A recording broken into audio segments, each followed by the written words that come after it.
So it's now day 4 of non-stop rain.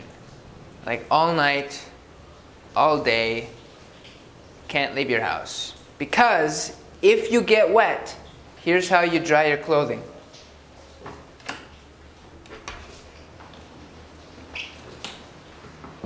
See those lines right there? Yeah. That's what we hang our clothing on. So if it's raining and you get wet, how are you going to dry your clothes if it's raining?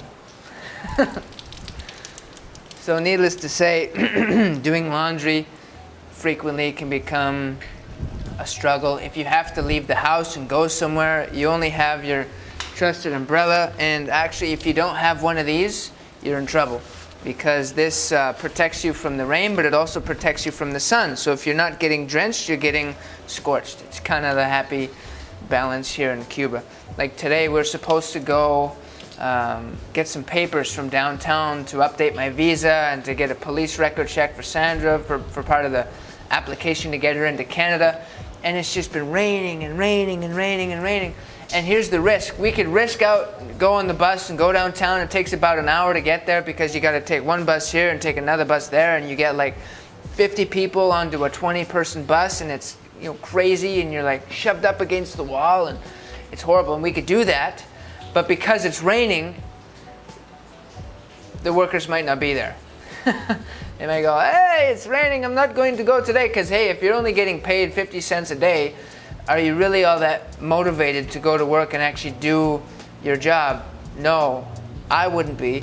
So it's kind of like, do we take the risk? Do we go through all that effort and waste half a day? Do we wait for the sun? It's been 4 days now of waiting.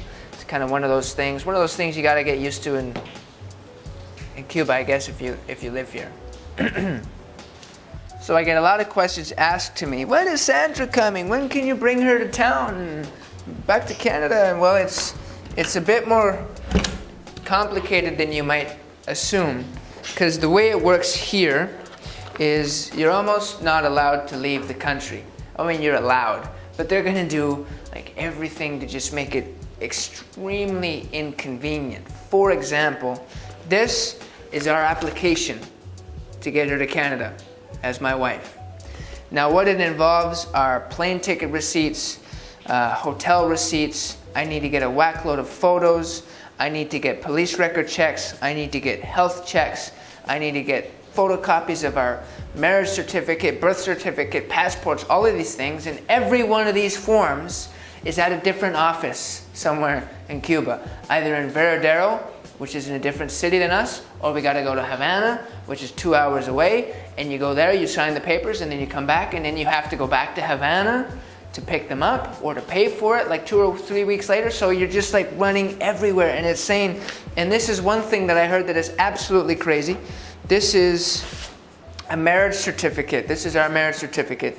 So we had to go down to Veradero, and we had to get all these papers signed. And first I had to exchange the money, which I ended up losing a ton of money on in the exchange rate, because the Canadian dollar is horrible down here, I guess. And so we went there, we paid this, and then we had to go back to Matanzas, and then we had to go back to Veradero like a month later to pick up the papers. Now we go back downtown to find another sheet, but here's what we got to do. See this little stamp right here? If I don't have this stamp, which is like 10 cents, plus $60, it doesn't work.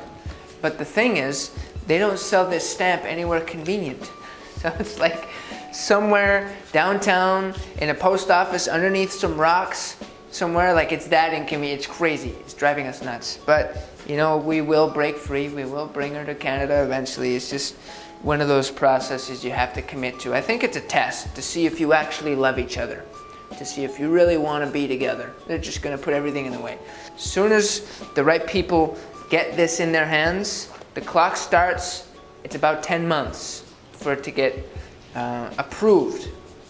But in order to get this into their hands and have it ready, it's about a 2-year process, or so it feels. And so it's been interesting.